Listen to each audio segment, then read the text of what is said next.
Hey, everybody. Welcome to another episode of Crimes, Killers, Cults. And beer. I did it right this time. Yes, you did. It's a crazy Florida man and a crazy Vermont man. Yes. Drinking beer and talking true crime, although one of us has not had anything to drink. And Which is good. Yeah, Which is good. And one of us is very proud of you for not that, you know. Oh, you just ruined it. I was going to make them guess. Oh, they'll be able to know as soon as I start reading. Oh, boy, here we go. Oh, boy. So, Kevin, the History Goon, is once again here to tell us part 2 of Israel Keys. And I think we may have, I think we may be getting a visit from an old friend tonight. Oh, no. All right, so when we left off last week, we had just finished up with the Courier murders. Yes. And then that set the stage for the finale, which is Koenig, and yeah, that's rough.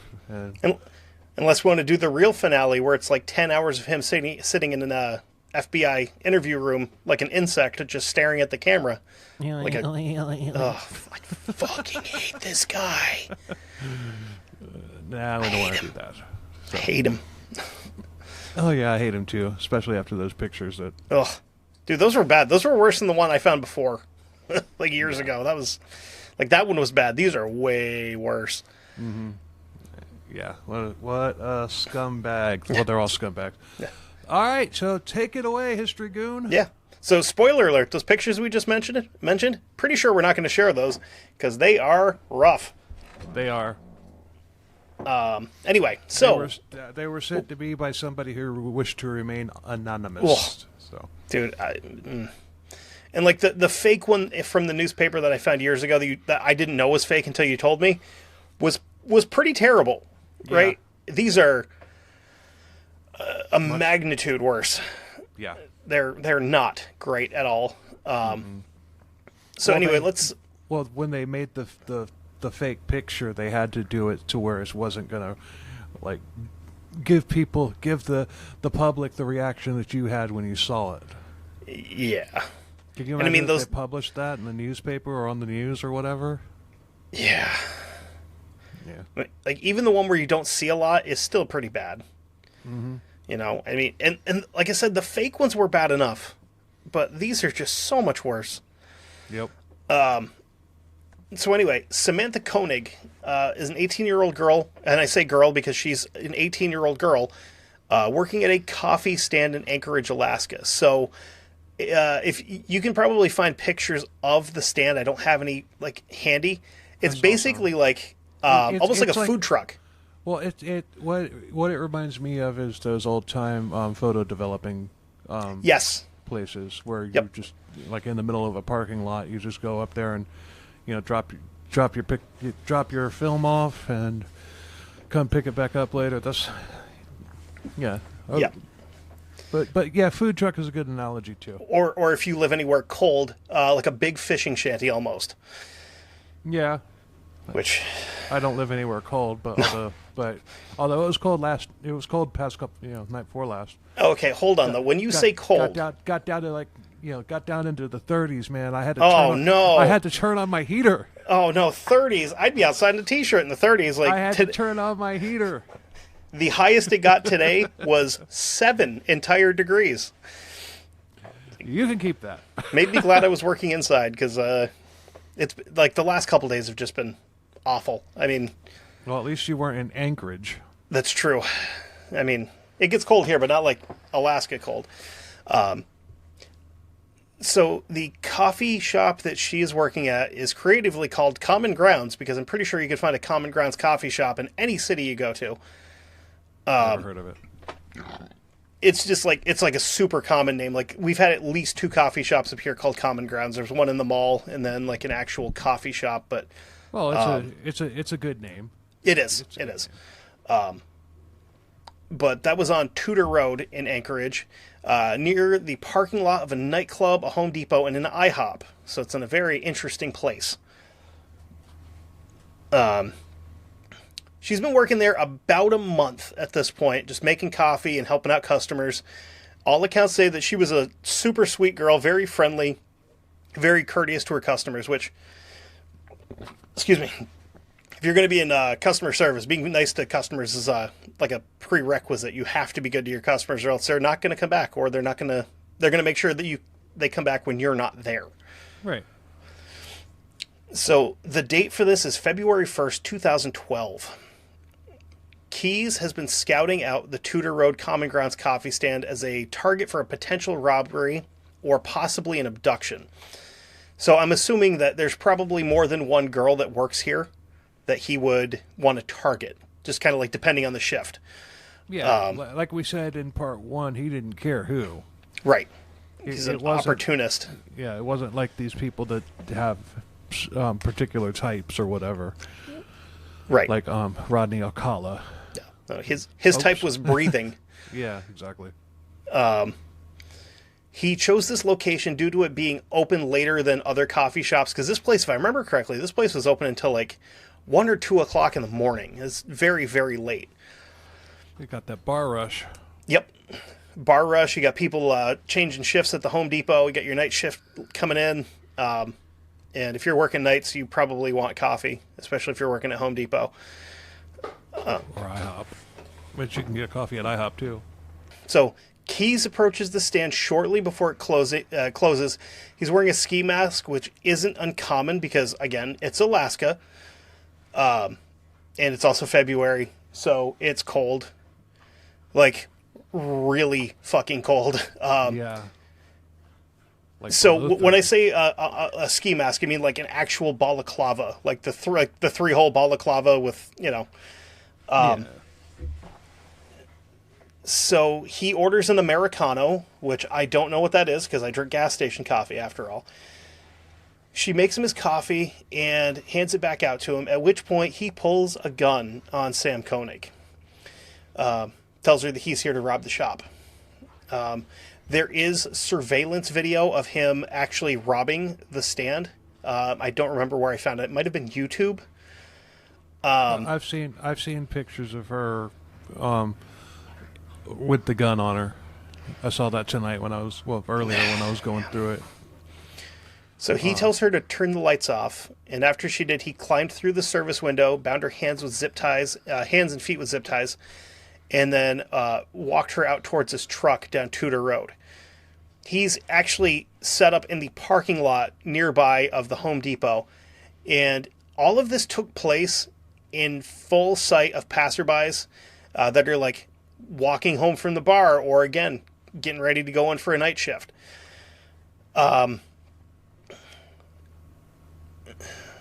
In fight, flight, or freeze, she froze. Yep. I mean, she fought him pretty good though in the initial goings on. But he basically walks her back to back to the truck like his girlfriend that's had a couple too many at the bar. Because she's obviously stumbling a little bit because her feet are zip tied together. And here is when we find that he loads her into his white Chevy Silverado, he did this on purpose. He picked this vehicle intentionally because the white Silverado is the most common vehicle in Alaska. Like, color, make, model, the most common vehicle in the entire state. So if the cops are like, oh, he was in a white Silverado, how many are those? How many of there are there? Like 300,000? Great. So this is actually his work truck, but before all of this, he removed his the racking that he would have for like lumber or drywall or whatever, removed the toolbox and the logo on the side of the truck for his business, which he was smart enough to have done as a magnet and not like actual stickers on the truck, so you could just pop it off and it wasn't a work truck anymore. At one point, Sam actually broke free from him and kind of tried to make a run for it, but he caught up to her pretty quickly, jammed the pistol in her ribs, and they continued to walk like a couple. After he gets her loaded into the back seat of the truck, he explains to her that this is now a ransom situation and drives off. After driving around town for a while, Sam explains to her family she doesn't come from money. She doesn't, her family doesn't have a lot of money. believe it or not, Alaska is kind of on the lower end of income for the country. There's not a lot of people up there making, $1 billion. Just mostly just blue collar folk that they move to Alaska because they're trying to get away from everything else. Right. Keyes told her that the public would pull together the money to put towards her safe return. He told her that if she cooperated, that she would be returned to her family unharmed. Which, spoiler alert, since we're talking about her on this show, that's not going to happen. That was not true. That was a lie. Yeah. He may have been a serial killer and possibly a liar. Which, believe it or not, kind of go hand in hand with a lot of people. During the drive at some point, Keyes realized that Sam didn't have her phone. And his kind of game plan was to use her phone to send a text message to somebody explaining that she's been kidnapped and a ransom needs to be paid for her safe return. Whether it be mom, dad, boyfriend, husband, whatever, he didn't know because, again, he just kind of picked this girl at random. So he has her in the truck, and he returns to the scene of the crime and finds her phone. Honestly, the saddest part is, at this point, so he got back to the stand about an hour after her boyfriend had left because he was waiting there to pick her up at the end of her shift. After getting her phone, Keyes texted Sam's boyfriend and said that she was mad at him and she was staying with a friend. He then drove Sam back to his house, and she explained that her debit card was in her boyfriend's truck. After, so she explains that, and then she is then forced to explain to him where he lives so that he can go to the boyfriend's truck to get the debit card. That's pretty gutsy. Yeah. And it gets so much worse because there was an opportunity to have stopped this. Right. Because believe it or not, most people in Alaska are heavily armed because you can be, and you kind of need to because you have giant wild animals up there that will eat you. Yeah. Grizzly bears and stuff. Yeah. So he goes and gets, he takes her to his garage, ties her up, and then goes to the boyfriend's house and breaks into his truck. In the process of breaking into the truck, he gets the boyfriend's attention. Boyfriend comes out and is like, "Hey, what are you doing?" And the guy's like, "Go away." And he's like, he just went back in the house. Didn't put up a fight or anything, just went back in the house. If somebody's on my property and I go out there to see them and they tell me to go away, I don't think I'm going to go away. I'm only going to go away for a second. To get something. Yes. To get a mystery mouse tool that we might need later. Yeah. And I'm going to make sure it's a cheaper one so that when the police take it, I'm not out a bunch of money. So, let's see. So he gets the card from over the passenger side visor. He goes back. He now has her phone, her card, and her PIN number. And of course, he's also got Sam. So now he can finish what he started. Right. He gets back there and, unfortunately, sexually assaults her more than once. And when he was done, he put a large zip tie around her neck, pulled it tight while she was kneeling. She was kneeling down, and he put the zip tie around her neck, and then ran it through with another one, and basically tied it to the ones on her ankles and laid her on her stomach. Which, I'm going to plug my own show here. If you go back and listen to one of my episodes, I talked about execution methods, which this was a fairly common one going back to almost the beginning of time for humans, where you lay somebody on their stomach, you tie their feet and their neck together, and eventually either your legs get tired or your neck gets tired, and you relax one of them and it suffocates you. Right. which is what he did here, except he did it with a zip tie, which is way worse than doing it with a rope. Yeah, because there's no give in a zip tie. No, and they don't just like tighten like rope does; they also cut. So she didn't stand a chance here, to be completely honest. After she's dead, he hung her. So he killed her the same night. Yeah, within a couple of hours of picking her up. Probably that like 3 to 4 hour range, judging by he went back an hour later to the coffee shop and the boyfriend was already gone that was there to pick her up, and then having to go to his house to get the card out of the truck, and then dropping her off in the middle and then going back home. It was probably like 3.5, 4 hours. I would guess. I'm not a forensic scientist or anything. Well, after you get that text from her saying that that she's pissed off at him, and then some random dude shows up at your house, I mean, at this point he's like, okay, what the fuck is going on? Right. Is she's running around with me? She's actually what the hell did I do? Yeah. She sent the new guy over here to get her card out of my truck or something. Yeah. So after she's been murdered here, he hung her body up from a rafter and then went inside, took a shower, and packed for a cruise that he had planned with his girlfriend and daughter.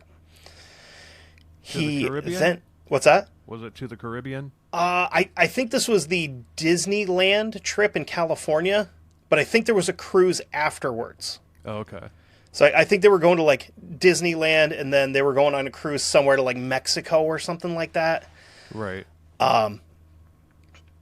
So he goes and takes a shower, packs. He then went back out and took her down from the rafters that he had her hung in, put her in the corner, and put a bunch of just like junk and a tarp in front of her and then over the top of her. He did all of this so that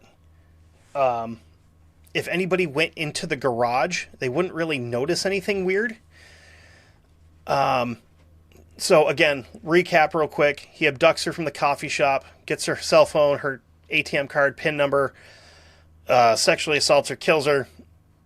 Not a good night. The next morning, he leaves with his girlfriend and 10-year-old daughter to fly to New Orleans. Yes, you were right. I'm sorry. They were going on a 15-day cruise to the Caribbean. There was another one previous to this that they went to Disneyland in California. Okay. So he then returns on February 17th with the girlfriend and daughter.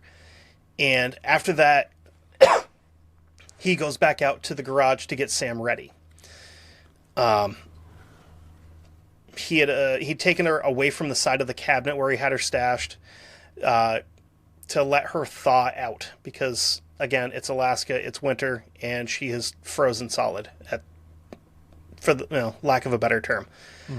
I really wish this was a more fun case because, like, usually we're having fun and laughing. Like, this is just not. Well, we get to laugh at him at the end. Yeah, that's true. Because he was pretty stupid. Yeah. And after she's thawed out, just to prove that he's possibly the worst person that's ever existed, he sexually assaults her again. He said he was surprised to still feel warmth, which is disgusting. Very. So then he gets the ransom letter ready for, like demanding money, and he takes a bunch of pictures and sends them into the newspaper. And after he does that, he goes to the local Walmart and he buys a bunch of previous to taking the pictures, he bought a bunch of cosmetics to kind of make her up, to make her look decent. I did see that he used like several layers of like a really thick foundation to cover the bruising and the blood that was visible under her skin. Which, I mean, if you're listening to a true crime podcast, you probably understand a little bit of how that works. Is like you strangle somebody and they don't look alive anymore, and right. It would take a lot of work to do so. And according to what I now know as fake pictures, he used some tape to provide texture because he was having a hard time getting rid of like the expressionless look on a dead person's face. And he also tried super glue, which also didn't work. And then he used a curved needle and fishing line to sew down between her eyebrows and then up along her nose, to try to make it look like she might have been like cringing or something like that. But again, those pictures that I just described, I didn't realize were fake until about 10 minutes before we started. Right. Well, I'm looking at the picture with the newspaper, the real one. Mm-hmm. And I mean, you can. It's kind of a blurry picture. It's a picture of a picture. Yeah. Essentially. I'm gonna pull it back up myself. But you can kind of see the stitching around her eyes. Kind of see it. And he also made a big deal about, oh, he French braided her hair, and you can see the hair being French braided in that picture. But the thing is, the reason, I don't understand why he sent this particular picture, because of the fact that, I mean, she's naked, her head is taped, and he's got her neck twisted around, to the side to where it's like uncomfortable, and I mean, it's obvious why they recreated it, because if they couldn't put that in the in the paper. And like, if you look at the picture that you sent me, which I'm assuming we're not going to share with other people because it's disgusting, like we said. I can't. I've been. I had to swear that I wouldn't do it. But if you look at the picture, like the angle that he has her head on, and his, like, how he's holding the newspaper behind her, if you were to look at it just right, it would almost look like she's laying down on top of the newspaper and he's just got a fistful of her hair to like hold her head to the side. Yeah, that's exactly what it looks like. And honestly, it might be. He might have his thumb through her hair and then pinching the newspaper with it. My God, these are... I mean, I've seen some pretty nasty shit on the internet, and that's right up there. Mm-hmm. And people, I'm sure if you really want to see...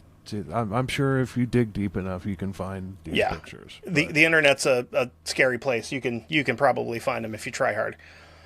Yeah. Let's see here. Where did I leave off? He later said during an interview with the FBI, because, spoiler alert, he ends up getting picked up, thankfully, quote, "She did not look good. I mean, her skin, you could see that the blood was underneath her skin and some bruising. She definitely didn't look alive." And so, yeah, it took me a long time. And having listened to this guy's interview, that probably would have sounded like he was describing how he made a bologna sandwich for lunch to throw in his lunchbox. Right. Very just deadpan, no emotion at all. So after he's happy with his little art project, he takes a Polaroid picture of her and sends it to the newspaper. I'm sorry, he took a Polaroid picture of her with the newspaper to show that she's still alive, quote unquote, yeah. After the photo hit the paper, the community pulled together $65,000 to try to get Sam back. I mean, unfortunately, they're a week too late. He would tell investigators that what he did with Samantha Koenig was he dismembered her with an electric saw, put her body parts into separate trash bags. He then went to Matanuska Lake, which I probably butchered that name. It was still frozen. Like, the lake is still frozen over because, again, it's Anchorage, Alaska. So he had to cut a hole in the ice, and he dumped her in the lake. Which, again, you see a dude out on a lake in the middle of February with a saw, and it doesn't look weird because he's ice fishing. Ice fishing, yeah. And the picture, and he also wrapped her in a tarp, and he weighed her down, and he also bound her up with wires. Yeah. Which is the other picture that I sent you. That other picture, when you sent it, when I first looked at it, I thought it was barbed wire for a second. I did too. When I looked at it on my phone, I thought it was I thought it was barbed wire. But then when I looked at it on the computer, I'm like, no, this is just regular wire. Yeah, it's definitely like a heavier duty kind of wire. Not like electric wire, but like fence wire almost. Yeah. It's fence wire, just not barbed wire. And there's lead weights. Yeah.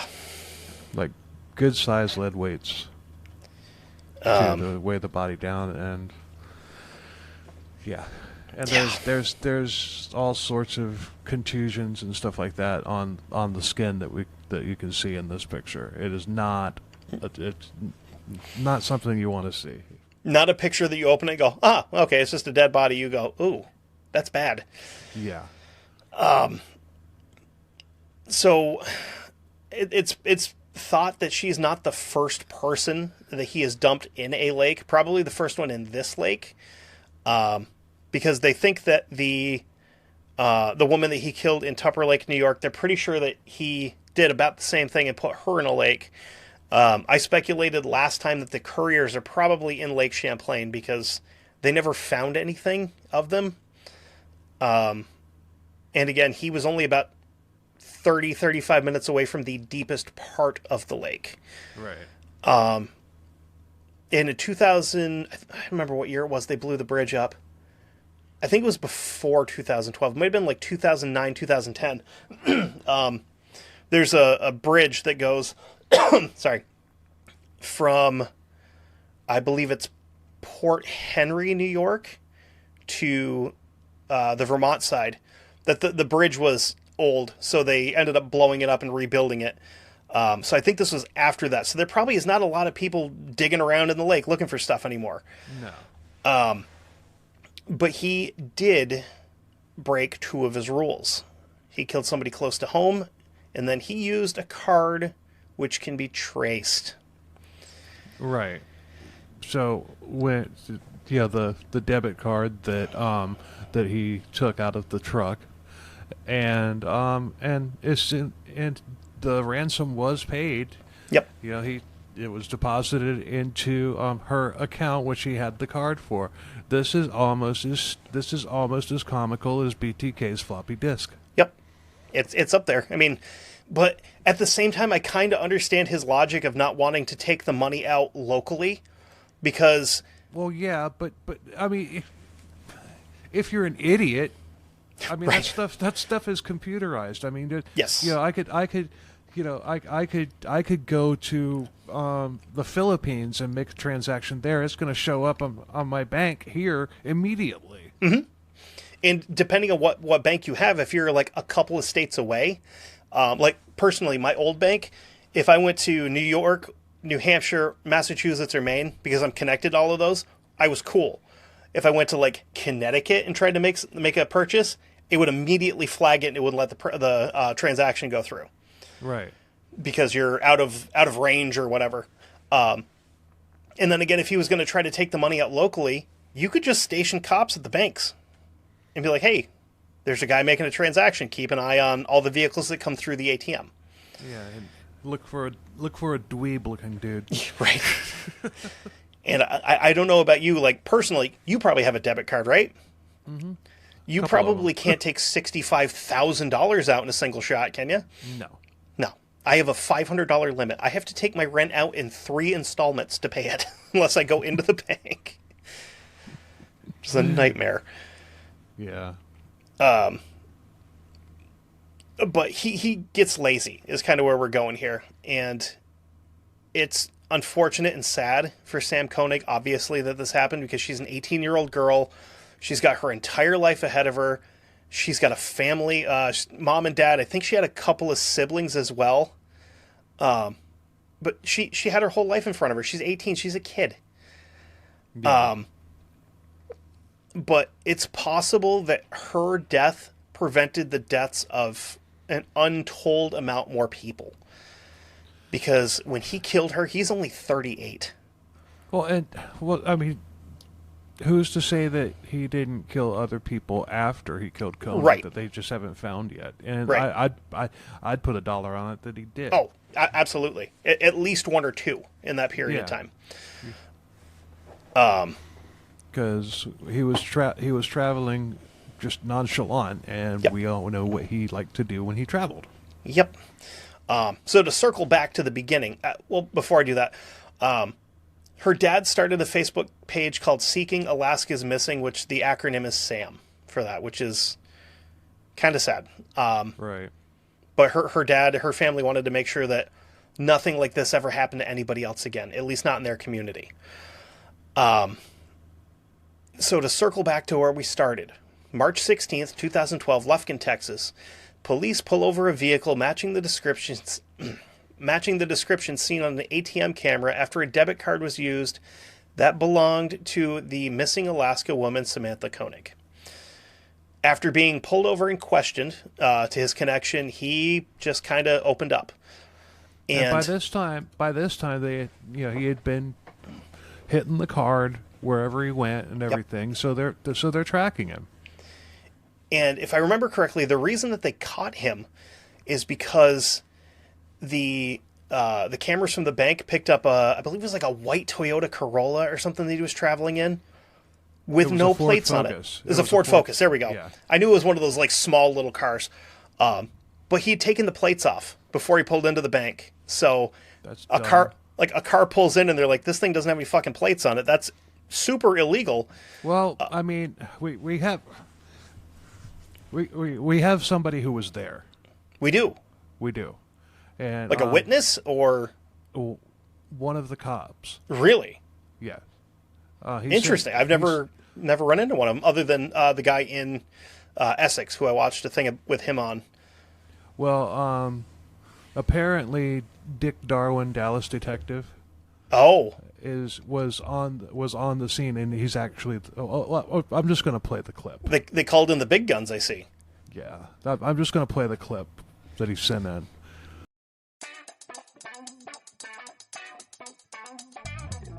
Hello, everybody.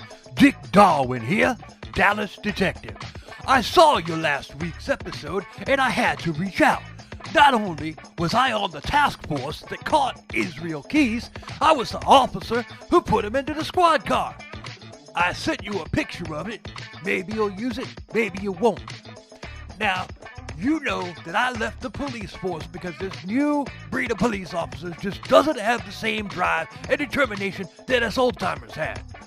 I was actually overlooked for my role in bringing Israel Keys to justice. They even photopopped someone else's head onto my body in the picture from the arrest. Still, I'm going to tell you how it all went down. You see, there was a rental Ford Focus that was cruising around town. It looked suspicious because, everything's bigger in Texas, so there weren't very many Ford Focuses around. You see? I saw it, and I noticed this creepy-looking dude in the driver's seat. He pulled up into an ATM, and he was looking at a piece of paper, so I knew that he was reading the pen. I went up to ask him questions, and he bolted like a Texas pronghorn running away from a coyote. I jumped in my car, and he jumped into the Focus, and I took off after him. Finally, I passed him, and as I did, I put him into an oak tree. He got out of the car, you see, and then I pounced. I then found out that this was in fact the serial killer Israel Keys that we were looking for. Thanks for letting me set the record straight. Dick Darwin, Dallas detective, signing off.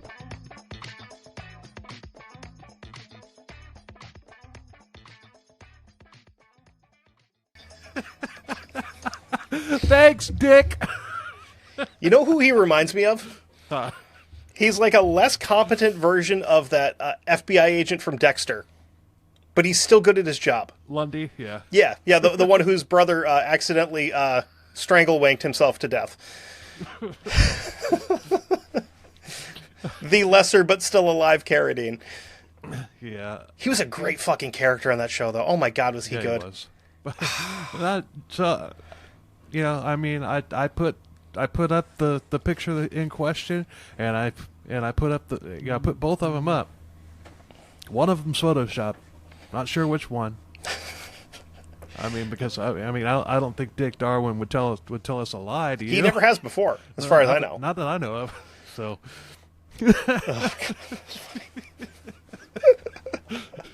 Oh fuck! That was good, Bill. That was amazing. That's one of my better ones, I think. Oh, that was good. That was a lot of fun. Oh man. But yeah, that's kind of where my my part of the story tails off. I know you said that we had a little bit more to talk about still, because he didn't make it long in prison, if I remember and he correctly. Wanted to, he named a very well-known and renowned podcast inadvertently. Really? He said that he didn't want his daughter to be subjected to. He wanted it to be quick. He didn't want his daughter to be subjected to all that true crime bullshit. He didn't want his daughter to be subjected to crimes, killers, cults, and or beer. No, but seriously, that's why that podcast about him is called True Crime Bullshit. That's fucking awesome. Oh man, so unfortunately, unfortunately for us, I would have loved to have seen Israel Keys take the stand in his own defense. Yeah. Oh my God. I believe he would have. He definitely would have. He was too much of a Ted Bundy fanboy to not. Yeah, and he thought that he was really smart. But then again, using that credit card like that, it's almost, it's a cliche term, but it's almost like he wanted to be caught. Yep. Because he's not stupid. He's a smart guy. But that was stupid. Yeah. He's got to be smart in order to build this contracting business from the ground and have it be as successful as it was. Yeah, I work in a similar line of work, and trying to do that on your own isn't easy because you have to build like clientele, and especially in a community like that where Anchorage is a big city, but at the same time it's a small town where everybody knows each other. And if you fuck up the tile work in John's bathroom, fucking Bill and Bob are going to find out about it, and you're not going to get business from them or anybody they know. Right. But it almost makes me wonder if, how a lot of serial killers have that, berserker mode towards the end before they get caught, where they just go wild. I wonder if she was the beginning of his, and that's why he just completely, lost his mind. It could be. That's definitely a possibility. And like we were saying, it's just okay, it's possible. Is it possible that he killed more after Koenig? And we both agreed yes. And not only is it possible, it's likely. Yeah. So yeah, they found him. What? Do you have the date by any chance? The date he died, or. Yeah. Looks like December 1st, 2012. But according to Google, they have him at 34, so it might be a 4-year difference in... that could also be a rounding error on somebody's end. Well, they went into the... they checked on him in the morning, and he had hung himself with bed sheets. Yeah, he hung himself and cut his own wrists with a razor that he had smuggled out of a... one of the removable razors from one of the Bic single use. Yeah. And God, there is an unfortunate amount of videos on YouTube of FBI recordings of this guy talking to him. He's just such a douchebag. There's probably, if you wanted to really add them all up, there's probably 100 hours of videos from different pages of his FBI interviews and stuff. But when they're not in there, he's just staring at the wall like a complete maniac, surprisingly. Well, that's more than, that's a lot more than BTK. And he also had fewer known kills than BTK. Right. So yeah, this guy just liked to talk. I'm going to see if I can pull up a clip of Israel Keys laughing. Oh, God. Because I know that, again, I did the information for this a long time ago. I know that the video that I watched on YouTube was over the course of 12 hours, and the first 6 of it is time-lapsed because he's just sitting there staring at his own shoes. And then the FBI agents come in and they try to talk to him, and he's like, well, I want this, but I really want this too. And then they give in and give him what he wants, and he's like, okay, well, now I'll talk to you. After he just stares at him for a little bit. It's like, I hate this guy. Yeah. If you've never heard Israel Keys laughing, and I don't know if I haven't listened to True Crime Bullshit, but I do know that the guys in the last podcast on the left like ripped into him Yeah. big time, and one of the main things they did was his laugh. Well, I found, I've got his laugh right here. I don't think they actually played it though, so I'm just gonna play a little clip of him laughing. Check this out. I don't need to be punished for these other things that I haven't talked to you about yet, because all these other states, they can't prosecute a dead man, so it's like, what?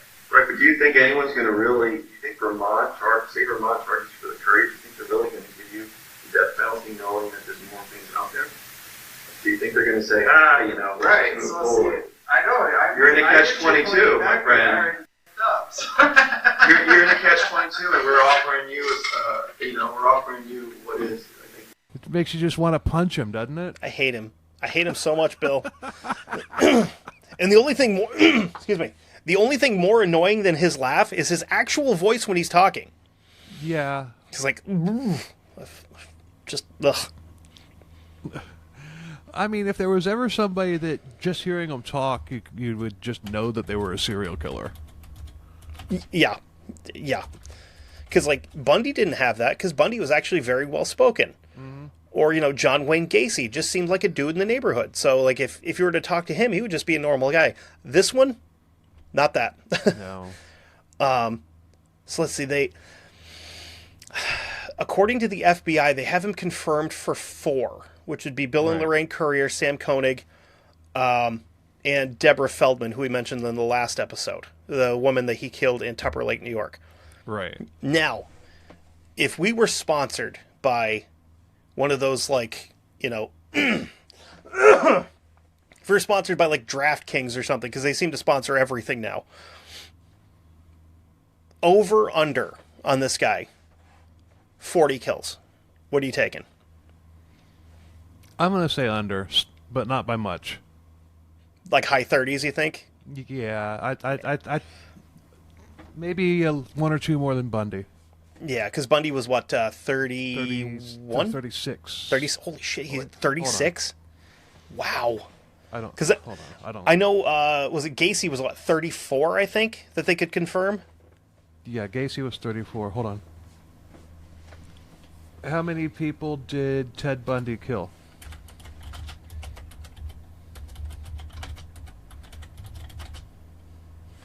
What, you're not going to read me the answer? Fucker. Google, you lazy bastard. How many people did Ted Bundy kill? 5 minutes later. It's not giving me a damn... No.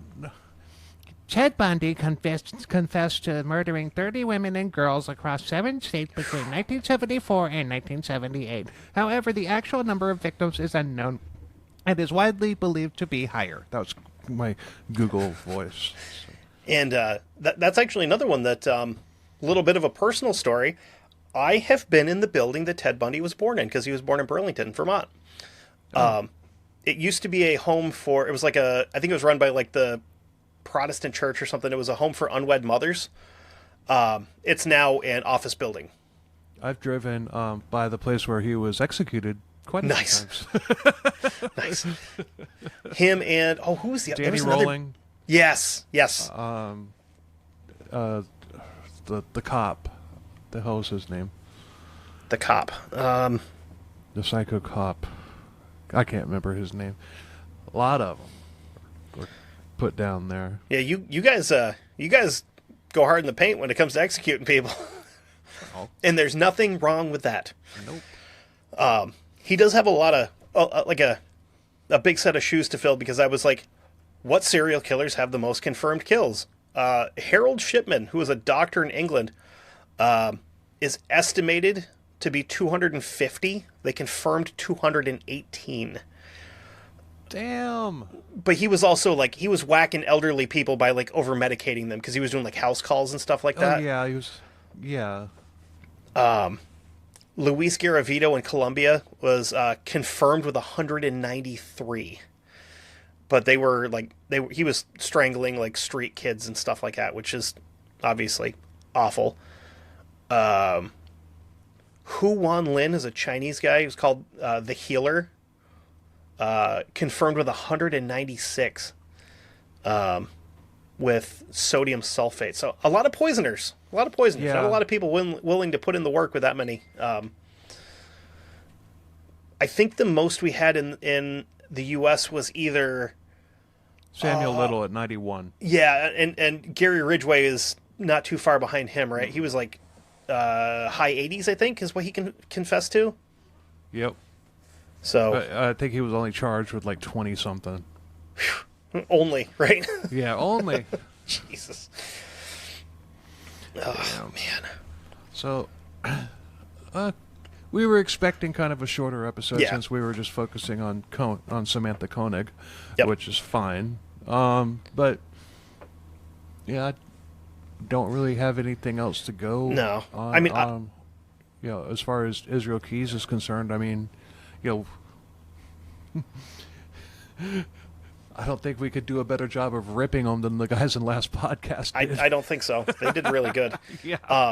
I will say this as a civil service. If you're out randomly digging stuff up in the woods, like digging holes, just because you're bored and you want to dig holes, if you come across a sealed Home Depot bucket, call the FBI, like, right now. Just in case. Yeah. And don't.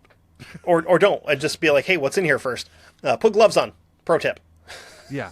But, you know, like, of all the things that I miss from, like, what I remember of the 80s and the 90s, the fact that there will never be serial killers like this again, I don't think, like you had with, like, Bundy or Gacy, that's not one of the things I miss, because they tended to go unbothered for quite a while. Now it's pretty much a situation where if you commit murder, you're going to get caught. Yeah.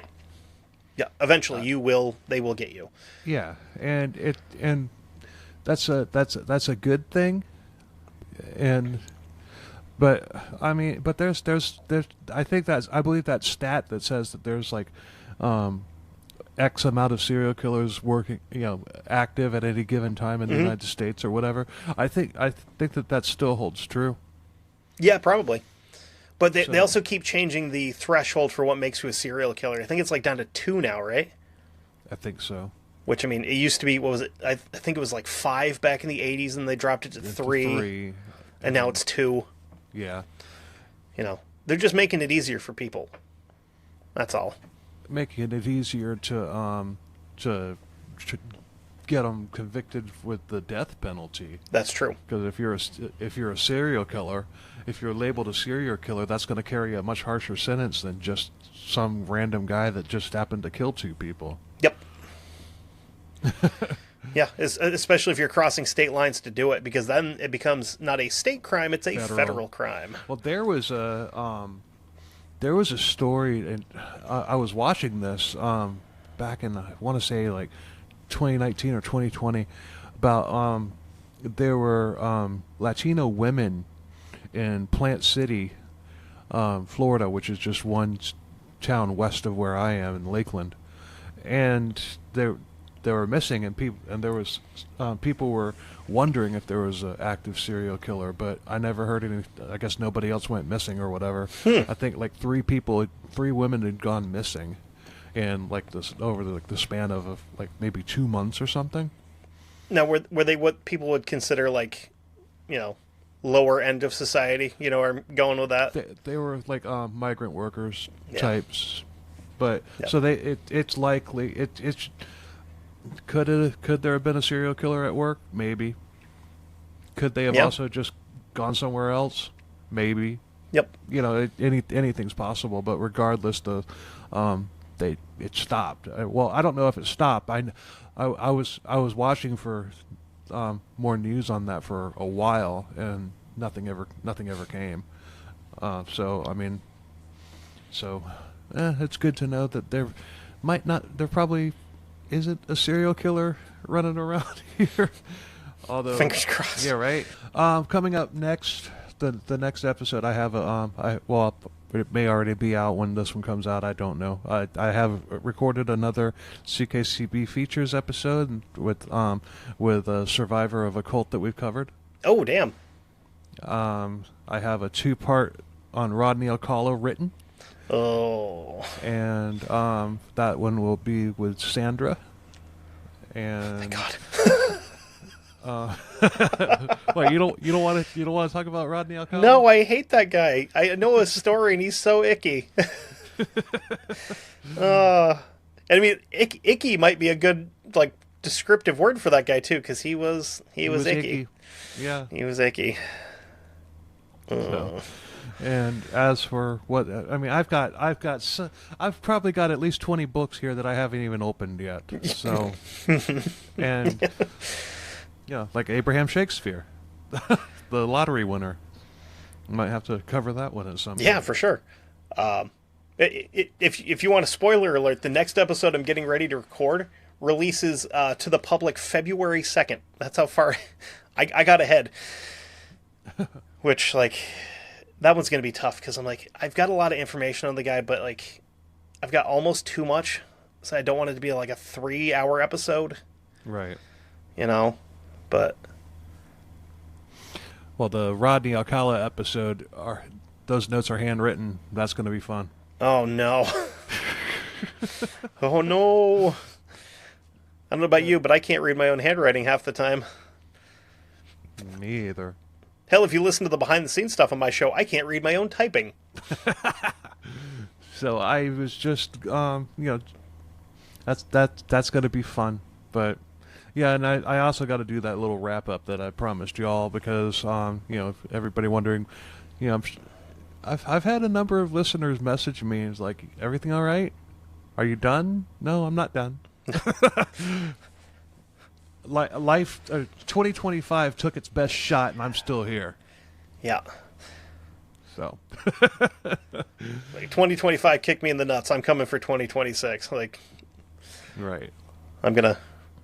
We're taking charge of it this year, Bill. Damn right. Anyway, thanks a lot for listening, everybody. Thank you, History Goon, for telling us that horrific story. Oh, yeah, it was great. I enjoyed every word of it. It was so much fun. And, like, share, subscribe, do all the stuff. Do it with CKCB. Do it with History Goon. Yeah. Christopher Wood can bite me. And, Was that a bad review or something? Yeah. So please, people, if you're still listening to this, those of you who like the show, I mean, my 5-star ratings outnumber the 3, 2, and 1 or whatever. So there's a lot of people out there that like this show, but the people that like it aren't commenting. Right. So if the people who like it could comment, that would be much appreciated. Wait till I get my Apple account set up. I'm leaving you the nicest 1-star review you've ever gotten.